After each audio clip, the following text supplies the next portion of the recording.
Bonjour et bienvenue dans cette vidéo de thermodynamique où on va s'intéresser rapidement à une pompe à chaleur idéale et à déterminer son efficacité maximale.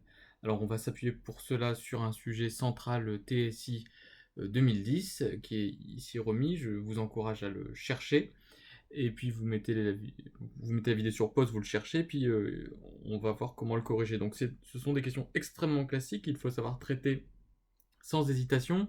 Et ce sur quoi on va insister un petit peu dans la correction ici, c'est la rédaction de ce genre de questions pour s'assurer d'avoir tous les points et de ne pas oublier un argument essentiel. Donc, mettez sur pause, cherchez un petit peu et après vous pouvez dérouler la correction. Donc voici l'énoncé. Donc on vous représente ici la pompe à chaleur. Donc en fait vous avez un fluide qui circule entre différents éléments, un compresseur, un condenseur, un détendeur, un évaporateur. Ce fluide fait des cycles et ce fluide, je vais le noter sigma pour la suite. Et il va falloir, en appliquant le premier et le second principe de la thermodynamique sur le fluide sigma, sur des cycles, déterminer l'efficacité maximale, idéale de la pompe à chaleur.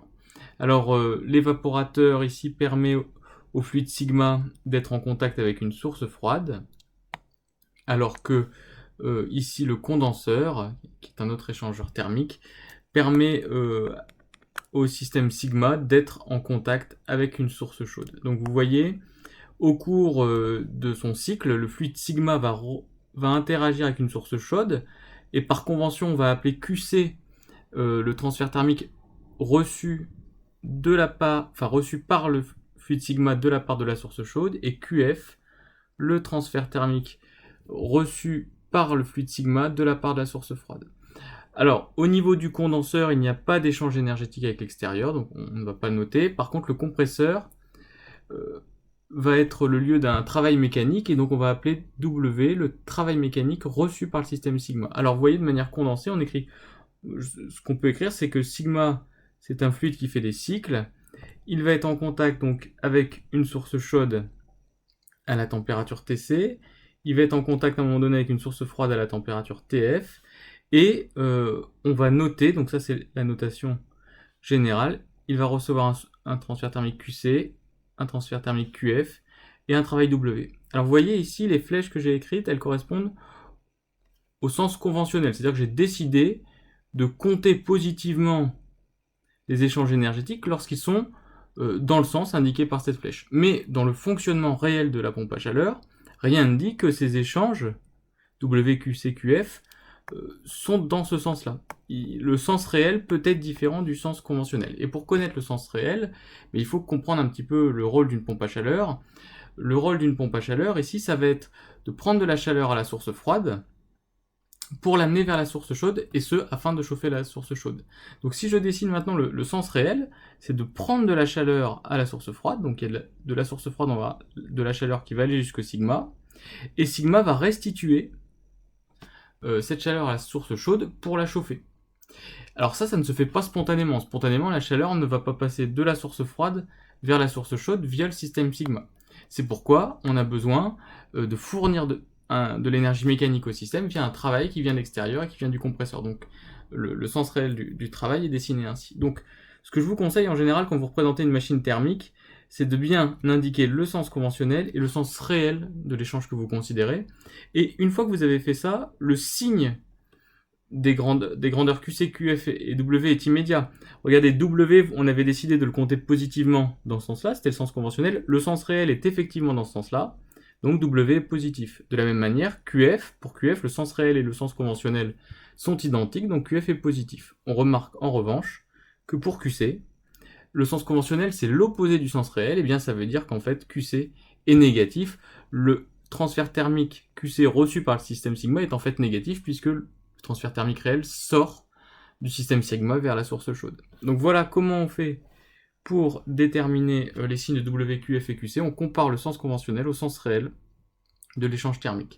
Alors, comme on l'a dit, cette pompe à chaleur, elle sert à chauffer la source chaude. Si on cherche à chauffer la source chaude, c'est que l'énergie qu'on cherche à récupérer par la pompe à chaleur, c'est QC. D'accord ? C'est ce transfert thermique-là qui nous intéresse, puisque c'est lui l'objectif pour lequel on a fabriqué la pompe à chaleur, c'est chauffer la source chaude grâce à QC. Ce qui nous coûte dans cette opération, eh bien c'est le travail mécanique qu'on va devoir apporter au système via le compresseur. La source froide, elle va nous fournir un transfert thermique QF, mais lui, il est gratuit en quelque sorte, on va le prendre à l'extérieur. Donc, ici, on a mis l'énergie pour laquelle on a fabriqué la machine, ce qu'on appelle l'énergie utile. Ici, on a mis l'énergie qui va nous coûter.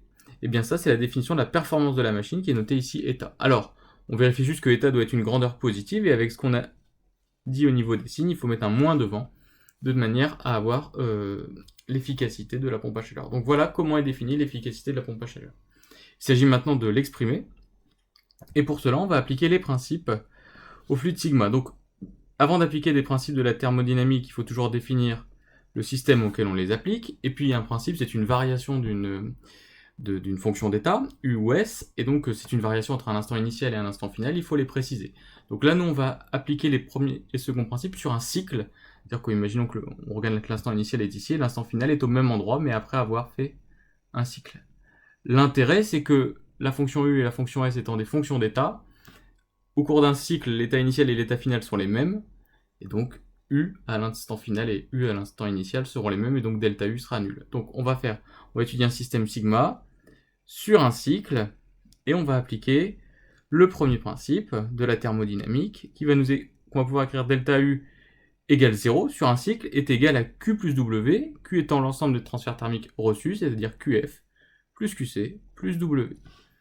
Le second principe, qu'on va écrire avec l'entropie delta S égale 0 puisqu'on est sur un cycle, est égal, donc le second principe, S échangé plus S créé, et là on va faire l'hypothèse qui était proposée par l'énoncé que le cycle est réversible, toutes les transformations au cours du cycle sont réversibles, et donc dans ce cas-là, l'entropie créée, S créée est nulle. S échangé, on sait calculer l'entropie échangée lorsque le fluide sigma est en contact avec des thermostats, et en l'occurrence ici, eh bien, le fluide sigma va être deux fois en contact avec un thermostat. Une fois, un thermostat sera la source chaude à la température TC, l'autre thermostat sera la source froide, et donc, quand un système est en contact avec un thermostat, l'entropie échangée, c'est le transfert thermique reçu sur la température du thermostat. Donc ici, quand on est avec la source froide, ça va faire QF sur TF, et quand on est avec la source chaude, ça va faire QC sur TC. Donc voici les deux entropies échangées par le système. Donc on a cette première équation, cette deuxième équation, et bien maintenant il faut les combiner pour exprimer état. Alors ça, si vous le faites, c'est du petit calcul algébrique, vous allez trouver TC sur TC moins TF. Qu'on nous demande ensuite, donc voici le résultat attendu, qu'on nous demande ensuite de calculer, alors là, attention, il y a un piège, il y a une erreur classique, c'est on vous a donné les températures en degrés Celsius, bien entendu, l'unité internationale de la température, c'est le Kelvin, et donc il faut convertir ces températures en Kelvin, et vous trouvez état de l'ordre de 10, il y avait uniquement deux chiffres significatifs pour TC et TF, donc on en laisse 2 pour état, et on nous demandait de commenter, alors, déjà ce qu'on vient de trouver, état, c'est l'efficacité maximale de la pompe à chaleur, c'est-à-dire celle lorsqu'on a un cycle qui a un fonctionnement réversible. En pratique, les machines thermiques ne sont pas réversibles, donc l'efficacité est dégradée par rapport à cette efficacité maximale, donc les systèmes réels auront une efficacité plus faible. Si on veut la déterminer, eh bien, il faut étudier plus en détail le cycle, c'est probablement ce qui est fait dans la suite de l'exercice. Et deuxième commentaire, analysons à quoi correspond l'état, c'est-à-dire l'efficacité, c'est-à-dire c'est le transfert thermique moins QC, donc ça c'est une grandeur positive, c'est le transfert thermique chaud qu'on va fournir à la source chaude sur W.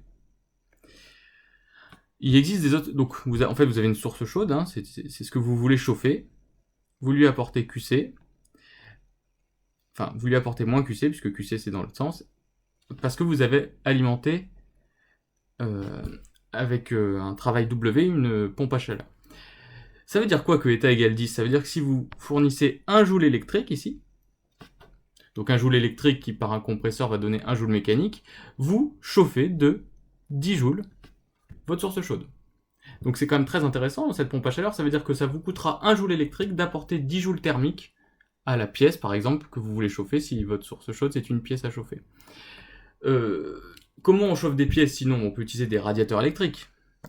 Si on veut utiliser un radiateur électrique, cette fois-ci, donc imaginons une pièce qui est la source chaude qu'on veut chauffer, on va mettre un radiateur électrique, donc on va modéliser ça par une résistance. Et une résistance, si vous lui apportez 1 joule électrique, elle va chauffer 1 joule thermique, puisque toute la puissance électrique va être dissipée par effet joule, et donc elle a une efficacité de 1, si on voulait comparer. Donc, avoir une efficacité inférieure à 1 pour une pompe à chaleur pour chauffer une pièce, par exemple, alors c'est possible, ça arrive dans certains cas, mais c'est quand même quelque chose de pas courant. Les cas dans lesquels on rencontre, c'est vraiment des cas très particuliers, et donc il faut s'attendre à avoir une efficacité supérieure à 1, sinon on n'installe pas une pompe à chaleur chez nous pour chauffer une pièce, d'accord? Le but d'installer une pompe à chaleur, c'est de passer d'un système d'efficacité 1, tel un chauffage électrique, à un système d'efficacité 10, c'est-à-dire avec la même puissance électrique que vous allez consommer, vous allez chauffer 10 fois plus.